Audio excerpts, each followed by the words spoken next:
Yes, yes, all the rumors are true, and I am back. Hello, BookTube. It is Grayson here. I am so excited that you all have decided to stick around, even though I haven't posted in a while. I've been very busy. I'm kind of wrapping up, getting ready for Thanksgiving break, getting excited to go back home. I've been doing some shopping, buying some winter clothes, but most importantly, I've been reading. So, what have I been reading, you ask? Well, let's go back to the last thing that you heard me read. The last thing that you heard me read, if I'm not mistaken, is Clytemnestra? Yeah, the last thing that you heard me read was Clytemnestra. And I've been doing some reading since then. So since then, I have finished 3 books. Today we're going to be talking about those 3 books and then also what book I'm currently reading. So first on the docket is, you literally can't see the title, is Salem's Lot by Stephen King. This book literally was so amazing. Throughout the 600 odd pages that was in this book, I thought it was going to be like extremely draggy, extremely slow burning, and it was. It did take about 100 pages to get into, but once I got into it, I was so scared. And I mean, obviously it helps that the font is huge, but I did not expect myself to enjoy this as much as I did. I believe I gave it a 4, maybe a 3.5. I might have given it a 5 actually, because it was a really, really, really good book. This is my favorite Stephen King book now. I think I've read 3 or 4, and this is my favorite. The way that he brought in the vampires, and like, I'm not gonna spoil it if you haven't read it, but the way that he brings in Kurt Barlow and all of those people and Straker and the whole plot, everyone that passes away, you're like, oh, dang. And then everyone that like survives, you're like, oh, dang. No spoilers though, but it was a really good book. So I guess I'll give you guys a rating after I've talked about all 3 books, but this was definitely a good book. So yeah, definitely read this if you're looking for a vampire novel. Definitely read this if you're looking for some subplots of romance, I guess. Definitely read this if you like children saving the day, kind of. And definitely read this if you like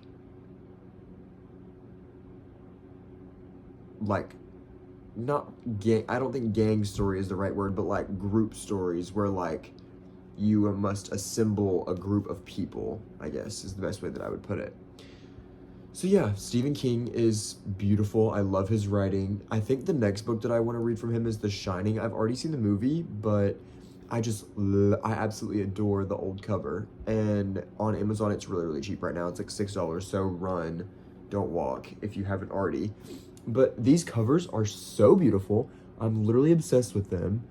I love that, like, the vampires are on the cover, like, hello, and it just looks so vintage. I'm so glad that this gets to be on my shelf forever. Like, when I show people this book, this is what I get to show them. This was literally published in 2020. Like, this cover was published in 2025. This is so cool. I love this cover. Sorry, I'm literally geeking about the cover more than the book. The book was extremely good. I loved Ben. I loved King's portrayal of Ben being a stand-up guy, but more importantly, fleshed out that like Ben couldn't do everything, and like Ben still did have fears, and he still did have limitations, and everybody in the book had limitations, and it truly did take a village. Knee slapper. It truly did take a village to defeat the big bad. So yes, that was my first book that I read. It was so good. I actually made a whole whole vlog about this book. And then when I tried to convert it over to a long vlog in CapCut that was like 45 minutes long or something, it said I had no storage on my phone. So I ended up deleting, I think, over 2,000 images and videos in my phone to make room, and then I just never re-recorded anything. So this is the re-recording, and I basically covered everything I said. I just mostly talked about the book. I also gave a spoilery review, but I mean, let me know if you guys want me to start doing spoiler reviews, but like, I just feel like that defeats the whole purpose. Like, I'm trying to get you to read the book. If I spoil it,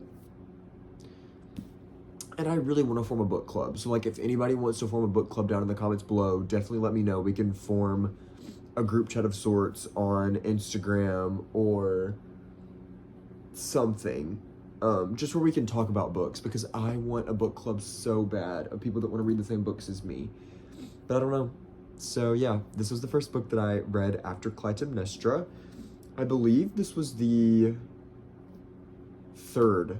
So I read 3 books in October. I read Never Lie, Clytemnestra, and Salem's Lot. They were all 3 really good. I think I gave Never Lie 4 stars. I think I gave Clytemnestra 3 stars.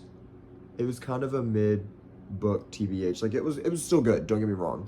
So yeah, a 4, a 3, and then a 5. So 3, 4, 5, perfect. And that was my October. Now, we're getting into this is what started my November reading. This book, y'all, actually took years off of my life to read. No shade to Ivy Tolan, or Ivy Tholin, aka Jessica Lacey. Tastes Like Candy by Jessica Lacey. Hello? I literally thought I saw the jaw move for a second. I was like, oh, heck no.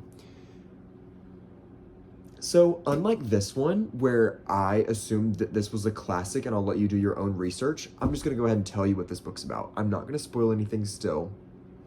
But basically, every single year, there is this thing called the Senior Scavenge at this school called Pritchett High School. And the seniors from the year before pick a group of 8 senior girls. Normally, it's held at the high school, to go in the high school and perform little tasks like roll the principal's office, fill one of the teachers' rooms with ants or like termites or gold or something, or like goldfish or something. You know, it was just something silly like pranks. Well, this year, in our story, they decide to hold it at the carnival for some reason, and I think it's like inferred. It literally is never said in the book, so it's not a spoiler, but like it's inferred that like the killer in the book is the one that did it, which like, why would the senior girls from the year before be listening to a random person being like, you guys should do it at the carnival? Like, that's just so stupid, you know?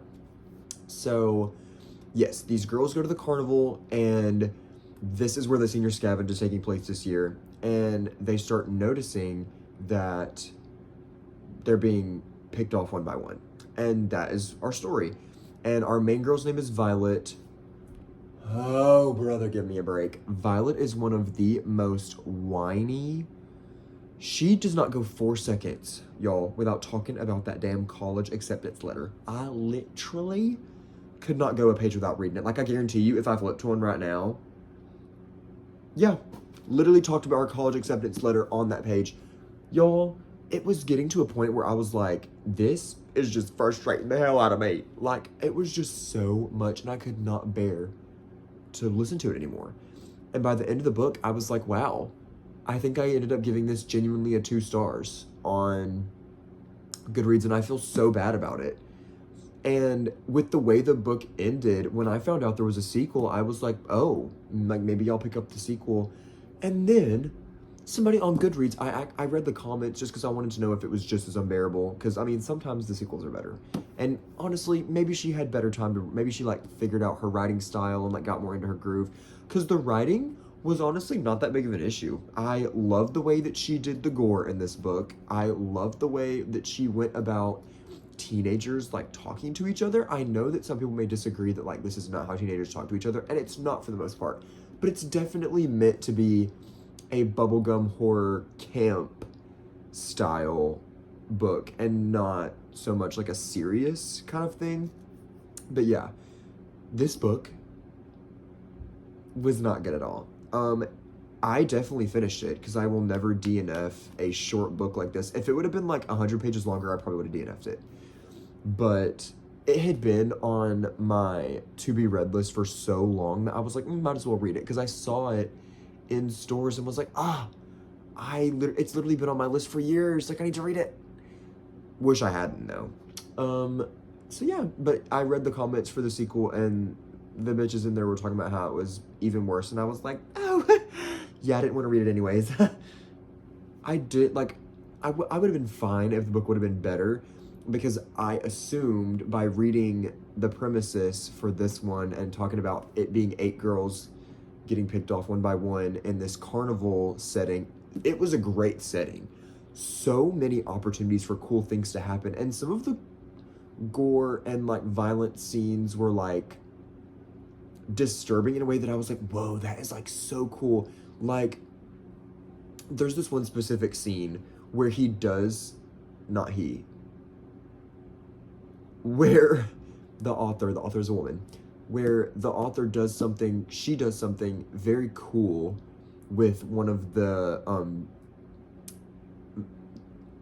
violent scenes, and it was so original, and I was like, wow, this is so cool. Like, wow. But then the very next page we were back to Violet bitching and moaning about her freaking college acceptance letter, and I was bored. So yeah, this gets a 2, which was really unfortunate. And I hated that this, like, horror book had to follow up this horror book. And, like, I guess I was just in my horror era, which is freaking sucks, because, like, then it had to end. I should have read this like during Halloween. Maybe I would have been more apt, but like genuinely after October 31st, I was like, okay, I'm over it. So reading this, I guess also maybe that was a poor decision. But still good. It also took place over the summer, which like, okay, I'm sick. So yeah, 5-star, 2-star. So those were my 2 books that I read. And then my most recent read that I literally read in 2 days was just a magnificent book. I'm pretty sure I gave it 5 stars on Goodreads as well. If I haven't already, I need to do that. And that is going to be, drumroll please, Boyfriend Material by Alexis Hall. Now I know what you're thinking. What do these 3 have in common? And to that I say, absolutely nothing. These 2 are horror. This is a romance, so I don't really know. I think I was just really in the mood for something completely 180'd after the mess that was Tastes Like Candy, so I decided to pick up Boyfriend Material.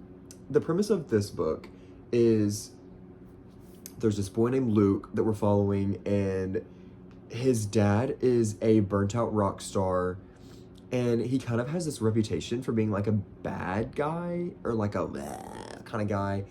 And his mom was also a French rock star woman.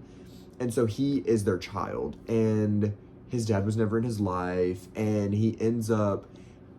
One thing I didn't like about this is it didn't really set up... Maybe I should knock it to a 4 on Goodreads, because I didn't really like that the author never explained the bad stuff that like went on in his past. I think I would have more sympathized with our main character if he would have told us what was going on, which this isn't a spoiler for the book, but at the beginning of the book we find out that a lot has gone on in his life, and he's in the tabloids, and this is set in the UK, and in order to clean up his image to help a work event that he's planning, his boss tells him to get a boyfriend. And so we're following his friends setting him up with this guy, and the guy is like the total opposite of him, and so it's kind of like fake dating because Luke doesn't really want a boyfriend, and neither does Oliver. They both just kind of need each other, like for work events or like for events that they need to go to and like have somebody on their arm. And so we're basically following them and their fake dating scenario. Oh, why am I blushing? It was so good. The writing, no, I don't know, y'all. I say that it's a 4 because of the backstory, but genuinely, the writing was so witty and so funny. I have not laughed out loud at a book, like physically reading the book and laughed out loud multiple times. Like when I'm saying multiple, I can count, I probably would need 2 hands on how many times that I laughed out loud. The writer is so funny. It was just such a, I have never read gay fake dating before, and so I think that is what made it all the more special, is that like all of the MLM romances that I've read have been so much more like, oh, we love each other and we're star-crossed lovers and we just have to be with each other. This was not necessarily enemies to lovers, but also like kind of. And also I would put it more along the category of like enemies to friends and then friends to lovers, because you really only go like, I would say maybe like 100 pages thinking they don't like each other, and it's a 425 page book, I think. It was so good, y'all. I could not recommend this enough. I am sad because apparently it's a trilogy and the 3rd one comes out next year. However, I looked up the plot for the 2nd one, and it's about like you're still following the characters, and it's just so different. And like then somebody in the comments, like I saw a spoiler and I was like, yeah, I probably would have been extremely mad if I read that whole entire 2nd book and it didn't end the way that I thought it would. So I'm really glad that I'm staying with this one, because like this was the ending that I needed. But I'm just so sad because Luke and Oliver were so cute, like the tension buildup, and I loved that like the steamy scenes were not steamy, because I am somebody who hates steam with my whole heart. Y'all, if you ever get up in my comments recommending a book with steam, smut, any sort of like non-closed door scenes, I am going to be thoroughly upset. I do not like smut. I do not like to read books in which the people are having graphic, intimate scenes. If that's your thing, period. I get you, queen. Like that, you gotta do what you gotta do. But that is not me. I do not derive happiness from reading that. It actually makes me feel quite awkward. So yeah, I love whenever the scenes are intimate but not graphic, and that's what this was. It was so, just makes me want to melt thinking about like the way that Luke and Oliver described being with each other, and like obviously it's just so good. I don't want to spoil too much, but if you ever have the opportunity to read this book, read it. I'm really sad that I'm not gonna get to read the sequel, but I did, in the back, there's like recommended books, romantic comedy at Sourcebooks Casablanca. There's this book, I don't know if you can see it, right there, called Conventionally Yours.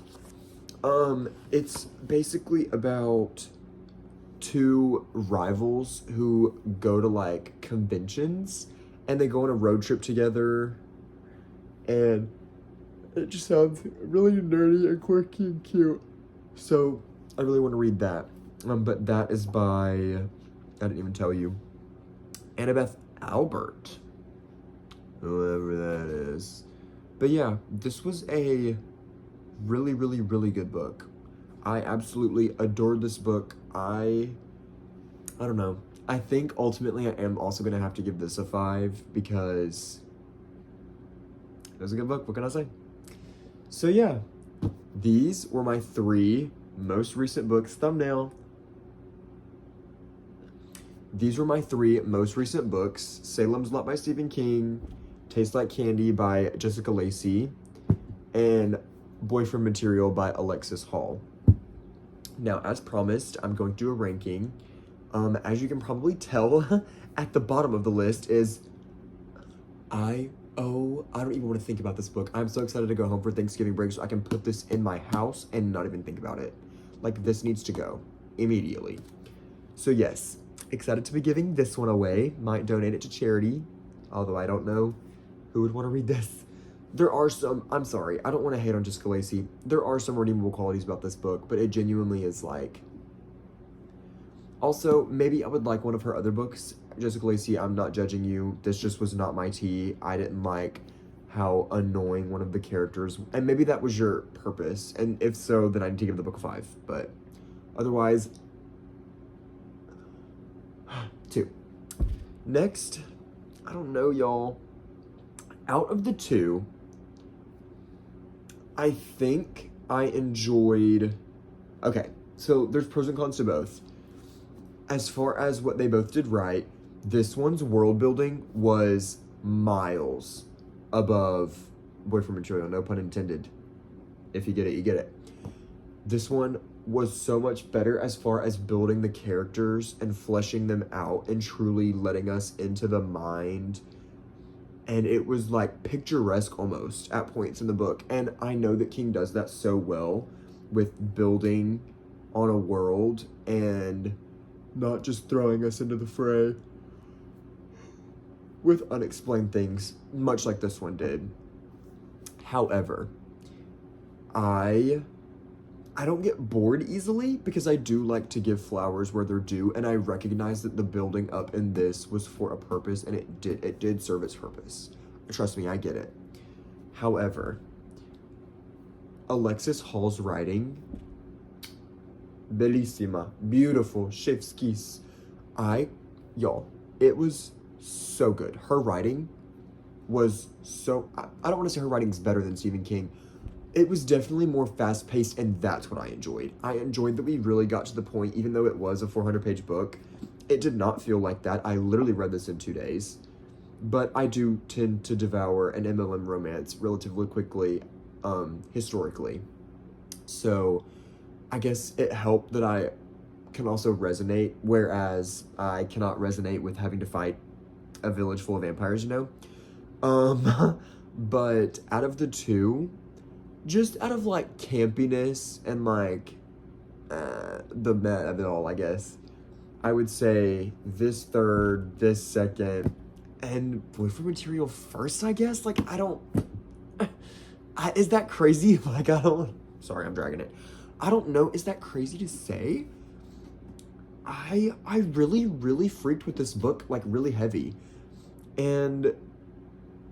it was so, like, there were references in it that I got because, like, I am obviously very out there in who I am, and I'm comfortable in who I am.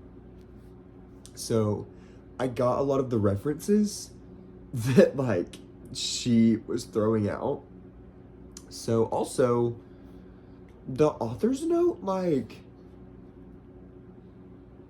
Alexis Hall is a species of Aphrodite beetle native to the United Kingdom. He persists on a diet of leaf mold and Jaffa cakes, and his conservation status was recently upgraded to least concern on the IUCN Red List. But then I looked up a picture of Alexis Hall, and it was fully a woman. So I'm not really sure if she's, like, baiting people. Not really too sure about that one. But the book was really good regardless. So props to you, Alexis Hall. I wish that you would write another book that was like a one-off journey. I think you did. I might have to pick one of those up because I am definitely not reading the second one. And definitely not the third one. Because somebody said the third one's supposed to be even worse. So, but props to you for writing one of my favorite novels of the year. So yeah, that was what I have been reading and have finished. In order, we have this cute little stack right here. Oh, they're upside down. There we go. This cute little stack right here. These are my recent reads. Now on to what I am reading. The Inmate. I mean, y'all, it's a Freida McFadden book. Duh, I'm gonna love it. I'm not really too worried. I really love Freida McFadden's writing and how easily devourable it is. I guess I'm just excited to have another off day so I can finish this. I'll probably finish it on Thursday if I'm honest. But this one is about a nurse practitioner, which love, because I'm in the healthcare field as well. This one is about a nurse practitioner getting a job at a maximum security hospital, or maximum security prison, sorry. And she sees her ex there. And so, like, obviously, there's gonna be mystery afoot somewhere. And I'm really excited to see how it goes. So, yeah. The thing says the guiltiest people aren't always behind bars. I'm placing my bets now that the main character did it. Even though the main character did it and never lie, and I don't want that to be a reoccurring motif in McFadden's novels, like, I can just so clearly in my brain see it being the main character. So yeah, that's gonna be my update for now. I'm gonna post this video and I'm gonna leave you on a cliffhanger. Martina, you ready? And I guess in the next vlog, I will update you on probably this one as well as another one. Just because I don't want to be giving you guys like reviews on one singular book anymore. I feel like that is really 2016, 2015 Poem and Bananas books, Jessie the Reader, if I'm honest, Catty-tastic, Tashopolis, sorry, 6-7. So yeah, I think in the future, I'm just going to like maybe I'll just do monthly wrap-up videos. I feel like maybe that would be more aesthetic and like easier on me so that I can just read my books and not have to worry about like filming these long ass segments every single time I finish a book, because in my other videos they've been like 40 something or 50 something minutes long just because I wanted to like yap and babble about the books that I've been reading, which I have been doing, but I kind of summed it up for the 3, and then I'm leaving on a cliffhanger, and this is my current read, The Inmate by Freida McFadden. So excited to read this. I will definitely be ordering some more books on Thanksgiving break to give you a little rundown of like what I think I want. I definitely want to purchase, oh freak, what's it called? Wuthering Heights by Emily Bronte? One of the Brontes. I think it's Emily. Definitely want to read that. I wish I had like my computer to see what else is on my Goodreads. But that's a book that I want to get. I want to buy, I think 2 more of these, because I think the ones on Amazon that I saw were like 6 each, so like 12 total, which is literally the price that I paid for like, well, this was 20. That's like the price that I paid for this one book, so I don't feel as bad buying multiple. And her books are so easy to devour, like, it's just easy for my brain to process and easy to get through, and so it's like a palate cleanser. I think I'm going to start using her books as palate cleansers. At the front, there's like a list of all of her books, so I think I'm going to just go off of that, and I'm going to start at the top maybe. Except I really don't want to read The Teacher because I hate age gap romance, y'all. I really hate it. I hate it, I hate it, I hate it. I really want to read Dead Med though, so I might try to get my hands on Dead Med. So Wuthering Heights, more Freida McFadden.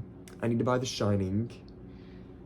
And yeah. Martina, you ready? Candace, you ready? All right, girls, let's go. I do want to try reading The Jungle by Upton Sinclair over there. I can't decide yet though if I want that to be more of a 2026 read or if I want that to be like one of my last reads of 2025. It is kind of giving more of like a 2025 vibe to me. However, it's a 400-page book with relatively smaller font, so not really sure if that one's gonna be happening this year. So yeah, thank you so much for listening to my blog and listening to me yap about these 4 novels, but more specifically these 3. I definitely recommend you go and check these sandwiched ones out. This second one, honestly, even though I gave it a bad rating, I would still recommend it to people that like campy horror, because it is campy horror. At the end of the day, I think if you like campy horror, you can get past some of the griping and complaining that the main character does so much. However, I like when the characters are more solid than that. So it was not a win for me, but maybe it'll be a win for you. If it is, let me know in the comments below. If you have found my channel at all, I just want to say thank you. I have already yapped for way too long, so I am going to cut it now. But thank you so much for finding my channel and supporting me. If you like my videos, leave a like and comment down below. Subscribe. So corny, but let me know in the comments any books that you think I should read based off of what I've told you that I just liked. And yeah, just help a fellow reader out. I love you all so much. And if you're interested in that book club, let me know down below. All right, bye guys.